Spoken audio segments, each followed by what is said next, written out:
Just around this time last year, I was planning my trip to Slovenia, so I'm going to show you guys how I did it.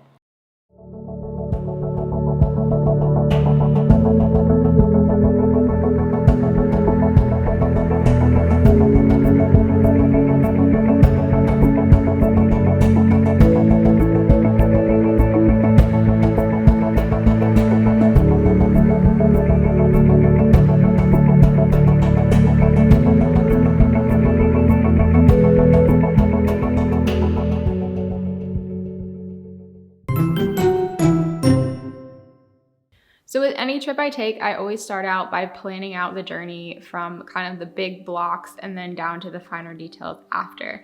I'm an engineer, so I'm very detail oriented and I like to do this in Google Docs. So for every trip that I take, I have a very detailed itinerary of what I'm going to do when I go to the place that I'm going to. So for me, as a person that normally travels by myself, I like having this really detailed itinerary because it helps me feel more comfortable in a place that I'm going to and gets rid of a lot of anxiety you might have if you're going to a new place for the first time and you have no idea what you're doing. The first thing I do once I know where I'm going and what my dates for traveling are is book my flights. This is really important because it sets a front and back limit on my travel plans, and then I can plan within that window after I have this sorted out. So what I like to do is generally use Google Flights to look for my flights, and because I'm traveling from Qatar, I'm always looking to leave from Doha because it's the only airport in the country. And a lot of times I'm also looking to stay on Qatar Airways because that is the airline that I am loyal to right now.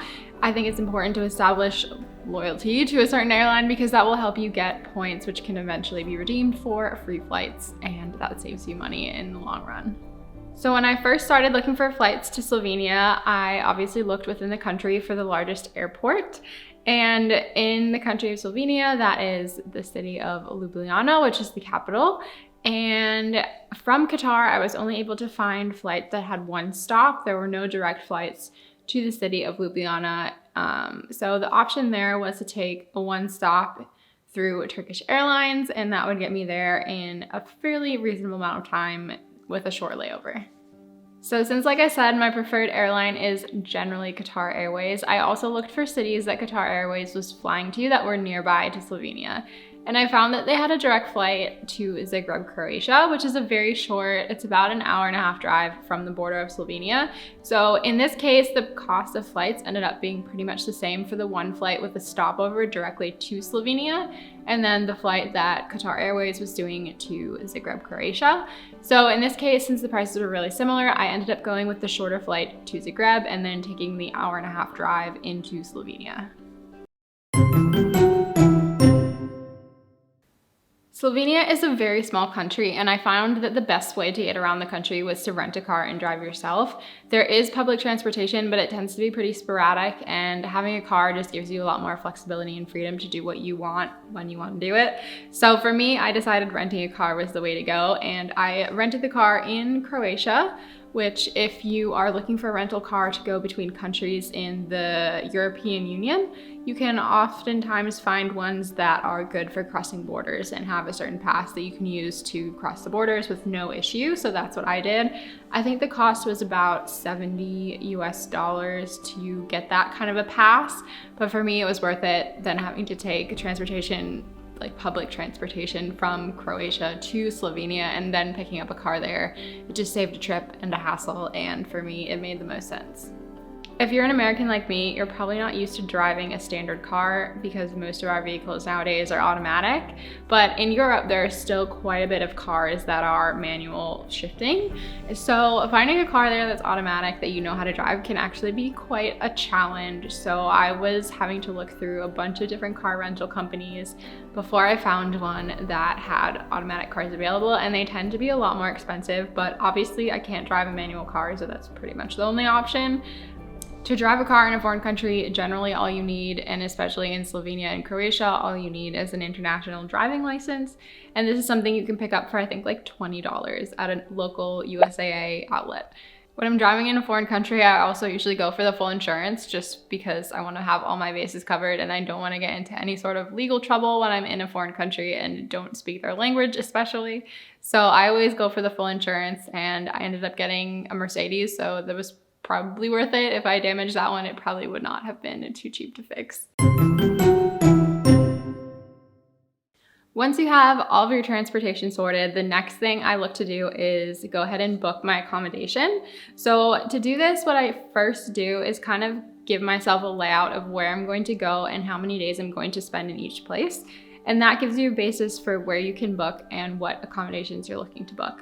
So for me, I ended up driving into Slovenia the first day and staying in Piran for one night. And then I drove to Dornbirk and stayed there for another 2 nights. And then after that, I kind of based myself in Lake Bohin because this country itself is so tiny. Like, you can drive pretty much anywhere in like 3 hours. So I figured for myself, it'd be nice to have the same place to come back to every night. So I picked one spot, which was fairly central, and just picked a nice accommodation there to stay for a few nights. I also booked one night in Zagreb for the way back to the airport, just so that I was closer in the morning and wouldn't have to get up super early to drive all the way back into the country, and everything was just settled. I was closer to the airport. It just made me feel better about the last night there. I am a huge fan of Airbnb, and that's why I booked all of my accommodation for this trip. When I'm on the website, I usually look for places which are considered to be like the entire place to yourself, because I'm definitely an introvert and I like at night at least being able to have my own place to just come back and relax and unwind. Even if I'm meeting new people during the day, it's like nice to have my own accommodation. So I always do that when I book. So I'll show you guys where I stayed on this trip when I was going through Slovenia. The first night, like I said, was in Piran, and I stayed in a little Airbnb that was a little bit outside of the city, up on a hill that kind of overlooked the city. The place I stayed in was just a really small apartment. Honestly, all it really had was a bed and like a bathroom, and it was more of like a hostel, so they had like a kitchen area you could use if you wanted to. But it was just a basic accommodation, and it was really inexpensive, but it had pretty much everything I needed, and it was a good spot for my first night there when I was only staying one night and didn't really need too much. The day after that was when I drove to Dornbirk, and here I stayed on a vineyard actually, which was really, really cool. This was probably my favorite accommodation in Slovenia. I stayed in this little trailer that they had refurbished to be like a little mini apartment. So this one was actually a 2-bedroom. It was the only one they had available, but they also normally have a 1-bedroom, which I would have booked if it was available. When I stayed here, I also had dinner at the place, which I would highly recommend. It was probably one of the best dinners like I've ever had, and it was paired with their wine on the vineyard, and everything was freshly made. It was just really, really good. So I would recommend that. It was a little bit pricey. I think it was 50 euros for the meal, but for the quality and amount of food you got, it was really worth it, I think. And the last place I stayed in Slovenia was in Lake Bohin. Here I stayed in a little apartment that was really close to the lake. It was on the main street going downtown. It was actually a much better location than I even thought it was when I was booking, because I didn't really know what to expect.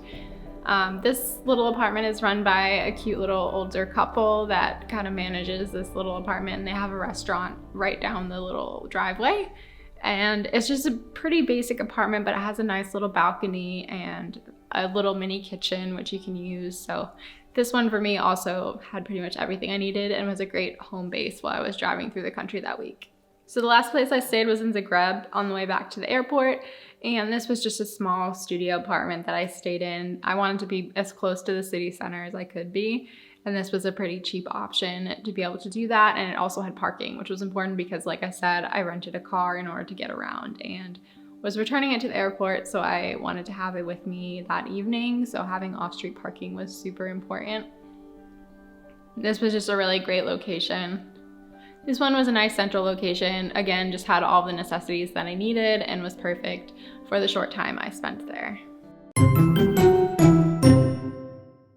So the last step, once I had all of my transportation and accommodations booked, was to plan out my activities. Now, planning out my activities isn't something that I really try and do very stringently. I try and give myself room for if I see something really cool or something is happening that day, I can just forget what I had planned and do that instead, and maybe come back later and do the things that I missed if I'm interested in still doing them.